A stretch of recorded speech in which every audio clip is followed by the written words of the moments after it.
건강한 열의는 희망으로부터 출발합니다. 반면에 집착은 두려움에서 비롯된다는 점이 결정적인 차이예요.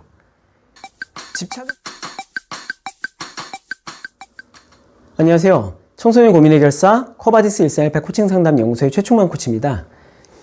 제가 오늘은 공부에 집착하는 학생들의 스트레스 해결하기라는 주제로 말씀을 드려보고자 합니다. 최근에 저한테 문의를 주신 어머님들 가운데 우리 애가 공부에 대한 집착과 스트레스가 너무 커서 걱정된다라는 분들이 적지 않으세요. 아이가 공부를 너무 열심히 해서 걱정이라는 말씀인데요. 자녀가 공부를 안 해서 걱정인 분들 입장에서는 배부른 소리 아니냐라는 생각이 드실 수 있어요. 하지만 사실 이렇게 공부에 집착하는 학생들은 오히려 심리적으로나 신체적으로 상당한 위기 상황에 놓여 있는 셈이라고 볼 수가 있어요. 그렇기 때문에 가볍게 여길 문제가 결코 아닙니다. 자, 그래서 오늘은 이렇게 공부에 대한 지나친 집착, 그리고 극심한 공부 스트레스로 힘들어하는 자녀를 두신 부모님들을 위해서 그런 학생들의 심리를 들여다보고 어떻게 해야 그런 자녀들에게 도움이 될 수 있는지 말씀을 드리고자 합니다. 저한테 문의를 주신 분들이 공통적으로 이야기하시는 가장 중요한 문제가 뭐냐면요. 이 아이가 잠을 안 잔다는 거예요. 시험 한 달 전부터 이미 잠을 한두 시간 내지는 두세 시간 수준으로 줄여버리고 악착같이 공부를 하거든요. 그리고 어쩌다가 알람 소리를 못 들어서 잠을 많이 자기라도 하면 스스로를 심하게 비난하고 자책하는 모습을 보입니다. 그러니 부모님이 걱정을 안 하실 수가 없어요. 저러다 큰일 나겠다는 생각이 들죠. 그래서 어떻게든 자녀를 안심시키겠다는 생각에 이런 말씀들을 하세요. 야, 그렇게까지 열심히 하지 않아도 돼. 성적에 너무 신경 쓰지 않아도 되고 네가 정 힘들면 공부를 안 해도 돼. 이런 식으로 말씀을 하시거든요. 하지만 그런 이야기를 듣는 학생은 오히려 심하게 짜증을 내면서 더 공부에 집착하는 모습을 보이곤 합니다. 자, 우선 이런 학생들한테 공부를 안 해도 된다는 식의 이야기는 역효과만 불러온다는 점을 꼭 기억하셨으면 좋겠어요. 자, 이 학생들은요, 대체로 장래희망이라든가 희망대학 같은 목표가 아주 뚜렷할 가능성이 높아요. 그리고 그 목표는 아주 달성하기 힘든 수준의 목표일 가능성이 높습니다. 이 학생들은 남들보다 높은 수준의 목표를 세우고 그걸 이루고 싶은 강한 열망을 가진 학생들이거든요. 그런데 그런 학생에게 공부를 안 해도 된다고 얘기하는 건 꿈을 포기하라는 이야기나 다름이 없죠.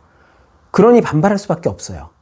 심지어 어떤 학생들은 그렇게까지 안 해도 된다라는 이제 부모님 말씀을 들으면 뭐야, 내가 가능성이 없다고 여기시는 건가? 라든가 엄마가 날 포기했구나 같은 진짜 어처구니 없는 그런 해석을 하기도 합니다.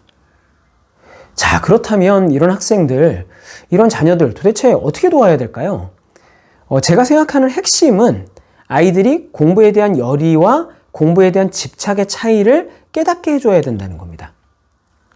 자, 이 대상이 어떤 거든 간에 집착이라는 건 항상 부작용을 일으키죠. 예를 들어서 연인에 대한 건전한 사랑은 행복감을 느끼게 해주죠. 하지만 집착은 스트레스를 낳습니다. 연인에게 집착을 하면 관계는 결국 깨지고 말아요. 그런데 공부도 마찬가지입니다. 너무 집착하면 오히려 역효과가 나죠. 공부에 대한 집착은 불필요한 스트레스만 야기할 뿐만 아니라 좋은 성과를 얻는 데는 별로 도움이 되지 않는 경우가 많다고 저는 느껴요. 자, 그렇다면 건강한 열의와 집착의 차이가 도대체 뭘까요? 건강한 열의는 희망으로부터 출발합니다. 반면에 집착은 두려움에서 비롯된다는 점이 결정적인 차이예요. 집착은 뭔가를 이루고자 하는 적극적이고 긍정적인 열의가 아닙니다. 집착은 뭔가를 잃을지 모른다는 두려움에서 비롯되는 소극적이고 부정적인 안간힘입니다. 제가 아까 집착하는 학생들이 밤잠을 안 잔다고 말씀드렸는데요. 밤잠을 안 자고 공부한다고 해서 다 집착은 아니에요. 적극적이고 긍정적인 열의를 가지고 밤잠을 안 자가면서 공부에 열중하는 학생들도 많아요.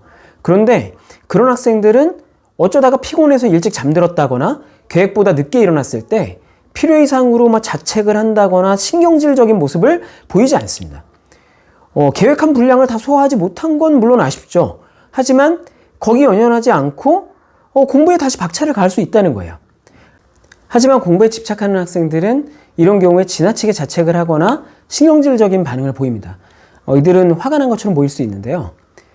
그런데 이런 학생들이 느끼는 진짜 감정은 화가 아니에요. 그 이면에는 실패에 대한 두려움이 깔려 있습니다. 이런 학생들은 어떤 생각을 할 가능성이 높으냐면요. 내가 이번 시험을 만약 기대한 만큼 보지 못한다면 아마 나는 원하는 대학에 들어갈 수가 없을 거야. 그리고 내가 원하는 진로 목표에 도달할 수도 없을 거야. 이렇게 내가 원하는 대학이나 진로에 도달하지 못한다면 나는 실패자가 되는 거고 내 인생은 힘들어질 거야.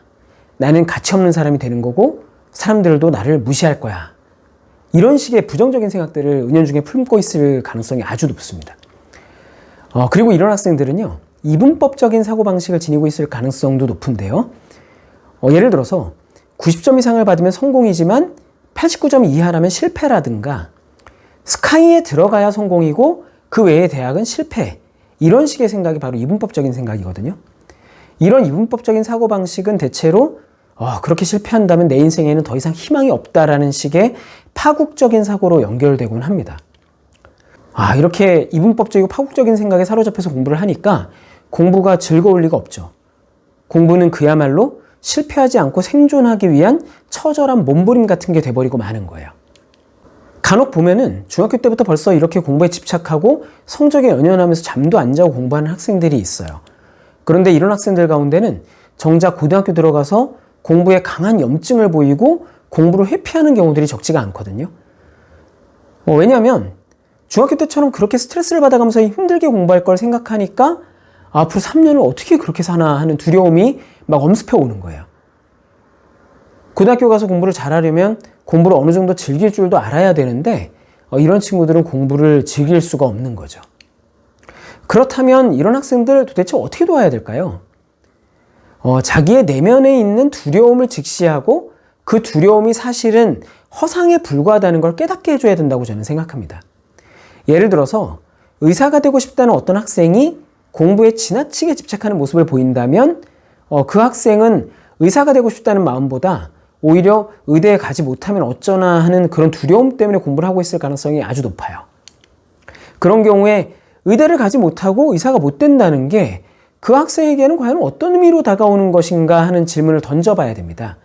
혹시나 그 학생의 마음속에 내가 의사가 되지 못한다면 내 삶은 가치 없고 의미 없는 삶이 되고 말 거야 같은 식의 생각이 있진 않은지 확인을 해봐야 된다는 거죠. 그리고 그런 생각이 허상에 불과하다는 걸 깨닫게 해줘야 됩니다. 물론 자기 목표를 이루지 못한다면 아쉽겠죠. 하지만 세상에는 의사가 되는 것 말고도 가치 있고 의미 있는 일들이 얼마든지 많이 있잖아요. 심지어 의대에 못 간 게 전화위복이 돼서 더 좋은 기회를 만날지 어떻게 알겠습니까? 자, 그런데 이런 이야기가 목표를 품지 말라는 뜻이 아니라는 걸 부모님들은 아시겠죠? 뚜렷한 목표를 가지고 열심히 노력하는 태도는 당연히 중요하고 바람직하죠. 하지만 그와 동시에 열심히 노력한다고 해도 목표에 도달하지 못할 수도 있다는 점을 받아들일 줄도 알아야 되는 게 아니냐는 거죠. 저는 이런 태도가 겸손하고 유연한 태도라고 생각합니다. 이건 합리화나 정신승리가 아니에요. 충분히 노력하지도 않은 상태에서 어차피 이루기 힘든 목표였어. 이런 식으로 나 자신을 합리화하는 그런 태도하고는 질적으로 다른 거죠.